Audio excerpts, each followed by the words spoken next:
Hello everyone, welcome back to my YouTube channel the law man and team. My name is advocate Ajay. आज हम without wasting time coming to the point, इस video पे हम discuss करने वाले हैं जो भी legal terms police station, FIR, court की रिपोर्ट्स में यूज़ होते हैं, या फिर कुछ और लीगल टर्म्स जो कोर्ट में बोले जाते हैं, थाने में बोले जाते हैं, पुलिस वाले यूज़ करते हैं, उनके बारे में हम जानेंगे। और कुछ एक्स्ट्रा इन्फॉर्मेशन हम जानेंगे लिटिगेशन के पर्पज़ से, प्रैक्टिस के पर्पज़ से, जो प्रैक्टिकली कोर्ट में या फिर पुलिस स्टेशन में देखी सुनी पढ़ी जाती है। तो चलिए स्टार्ट करते हैं। पहले है जनरल डायरी। तो ये जीडी, जिसे हम रोज़ नामचा वर्ड पुलिस वाले यूज़ करते हैं। तो ये रोज़ नामचा होता क्या है? जैसे कि नाम से पता लग रहा है, रोज़ का नामचा यानी कि एक ऐसा नामचा, ऐसा रजिस्टर जिसमें रोज़ एक इन्फॉर्मेशन लिखी जाती है जो भी उसे पुलिस ऑफिसर से मिलती है, घटना स्थल के बारे में कि क्या अपराध हुआ, किसने किया, एक उसके बारे में ब्रीफ इन्फॉर्मेशन एक डायरी में लिख दी जाती है। उस रजिस्टर डायरी को ही रोज़ नामचा कहा जाता है, और इंग्लिश में उसे डेली डायरी भी बोलते हैं कई लोग, और इसे जनरल डायरी भी बोला जाता है। कहीं कहीं पे इसे अलग नाम दे दिया जाता है, जैसे कि दैनिकी। दैनिकी का मतलब ये होगा, दैनिकी मतलब दिन का, रोज़ का, है ना, रोज़ दिन का। तो जब भी पहले के टाइम पे दिल्ली में कोई भी जब कंप्लेंट आती है पुलिस स्टेशन में, तो उसको डेली डायरी डीडी नंबर चढ़ा के दे दिया जाता है, ताकि क्योंकि उसे डेली डायरी में रजिस्टर किया जाता है पहले उस कंप्लेंट को।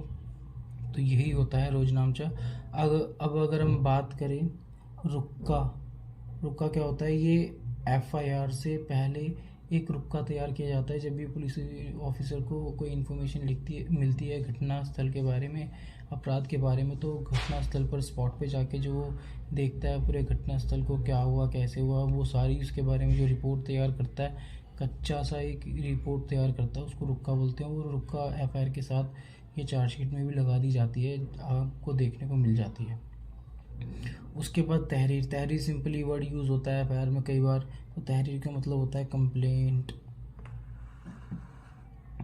उसके बाद मूसना। मूसना मीन्स कार्बन कॉपी।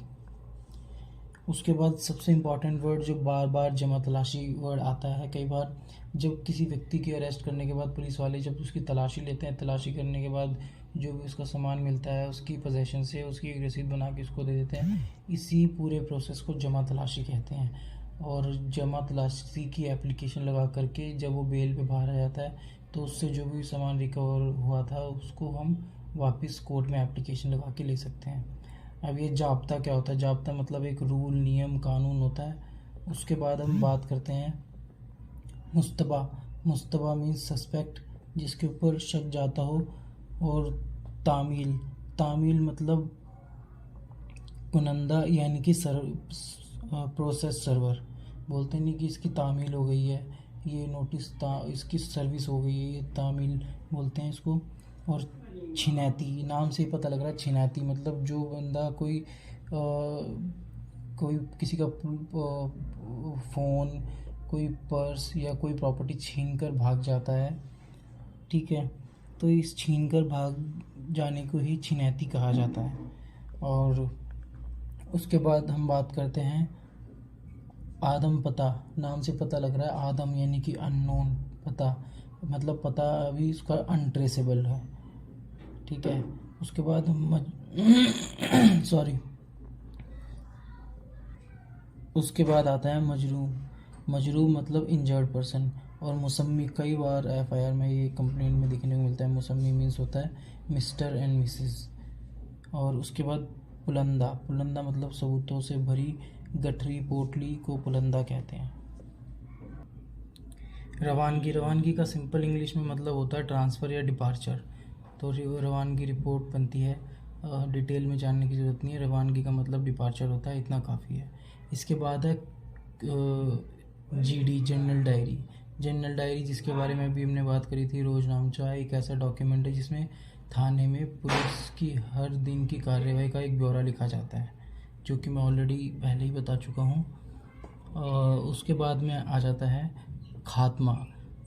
एक हमने पढ़ा है कि जैसे ही पुलिस इन्वेस्टिगेशन करती है और फिर उसको कोई सबूत ही नहीं मिले, तो वो एक खात्मा टाइप की रिपोर्ट बना के दे देती है क्लोजर टाइप की रिपोर्ट कि हमें कुछ नहीं मिला, तो इस टाइप की जो रिपोर्ट 169 में जाती है कि there was no evidence found against the accused person prima facie he should be release, तो खात्मा एंड रिपोर्ट बना के दे दी जाती है अंडर सेक्शन 169 में। और उसके बाद हम बात करते हैं मुआयना पता है ना कि हम बोलते हैं कि इस चीज़ का हम मुआयना करके आएंगे, यानी कि इंस्पेक्शन करके आएंगे। पुलिस वाले जो होते हैं मुआयना करके आते हैं, कि दौरा करके आते हैं। और माल खाना हर एक पुलिस स्टेशन में होता है, जहाँ पे रिकवर्ड की हुई चीज़ें, चोरी की चीज़ें जो भी पुलिस को मिल जाती है कस्टडी में लेकर के माल खाने में डाल देती हैं सेफ्टी के पर्पज़ से। और उसके बाद हम पढ़ते हैं वाजियाफ्ता, यानी कि रिकवरी ऑफ गुड, यानी कि अपराधी से जब्त होने वाली माल को वाजियाफ्ता कहा जाता है। उसके बाद पैरोकार जैसे कि नाम से पता लग रहा है जो पैरवी करे। तो पुलिस स्टेशन में जो पुलिस ऑफिसर जिसको लॉ, कानून, आईपीसी, सीआरपीसी की नॉलेज अच्छी हो और पुलिस वालों की जो कोर्ट में पैरवी करेगा, उनकी तरफ से एविडेंस सबूत ला कर देगा कोर्ट में, वो पैरोकार पुलिस स्टेशन में उसको पैरोकार बोलेंगे। और मुचलका जो हम इंग्लिश में जब हम बात करते हैं कि बॉन्ड भरना है, बंद पत्र, तो ही उसी को ही मुचलका बोलते हैं। उसके बाद अभी मैंने बताया था तहरीर मतलब कंप्लेंट होता है, और तहरीर की मौसूलगी को हम कंप्लेंट रिसीव होना बोलते हैं। उसके बाद जाए वक़्वा, यानी कि घटना की जगह, ये सब बातें वर्ड एफआईआर के अंदर लिखी होती हैं। उसके बाद है देहाती नालसी, यानी कि प्रिलिमिनरी इंक्वायरी, जो पुलिस ऑफिसर एफआईआर रजिस्टर करने से पहले करते हैं उसको देहाती नालसी भी कह देते हैं। और मुचलका के बारे में अगर हम और डिटेल से पढ़ें तो जब कोई अक्यूज्ड किसी केस में जमानत दे दी जाती है उसको, तो न्यायालय द्वारा ऐसे अपराधी को कोर्ट में जमानत देने के बाद भी बुलाने के लिए उससे जो बोला जाता है कि आप अपना बॉन्ड भर के दे दीजिए जमानत के साथ, तो वही बॉन्ड को ही मुचलका कहते हैं।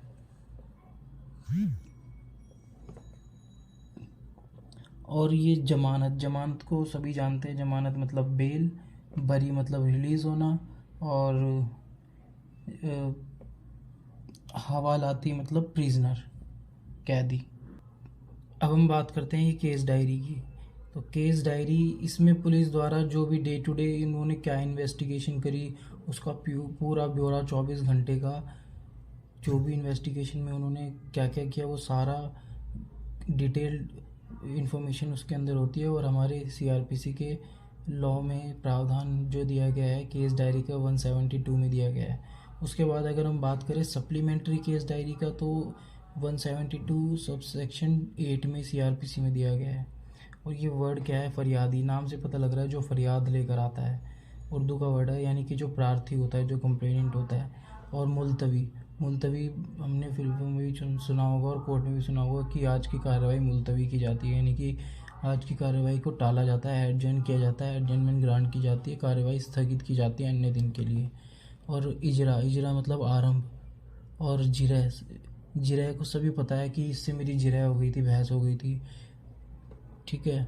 और ये वर्ड जितने भी पुराने वकील हैं, जो पीएफआरसी है, हम सब जानते हैं पीएफआरसी करानी पड़ती है समन देने के लिए अपोजिट पार्टी को कोर्ट के थ्रू, तो हम पीएफआरसी करवाते हैं।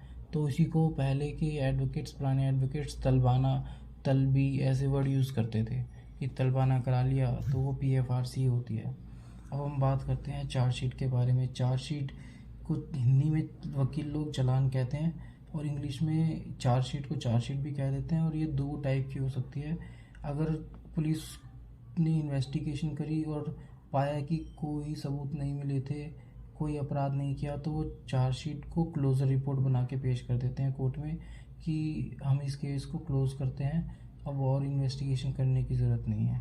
और अगर पाते हैं कि अक्यूज़ ने ऑफेंस किया है, सबूत मिले हैं, तो फाइनल रिपोर्ट दे देते हैं। लेकिन अगर क्लोज़र रिपोर्ट किसी के केस में फ़ाइल कर दी गई है और अग्रीव्ड पर्सन परेशान है, तो क्लोज़र रिपोर्ट के ख़िलाफ़ वो प्रोटेस्ट पिटीशन फाइल करता है कोर्ट में। और ये चार्जशीट के एक और कॉन्सेप्ट है सप्लीमेंट्री चार्जशीट, यानी कि एक चार्जशीट फाइनल रिपोर्ट अगर पेश भी कर दी, उसके बाद भी कोर्ट आदेश दे सकता है, और पुलिस के पास भी पावर है कि वो आगे और अगर उसे सबूत मिल जाते हैं तो एक और चार्जशीट पेश कर सकती है उसे सप्लीमेंट्री चार्जशीट कहा जाएगा एडिशनल इन्फॉर्मेशन के लिए। तो ये सप्लीमेंट्री चार्जशीट का प्रावधान है 173 सबसेक्शन 8 CRPC में। और अगर हम बात करें कि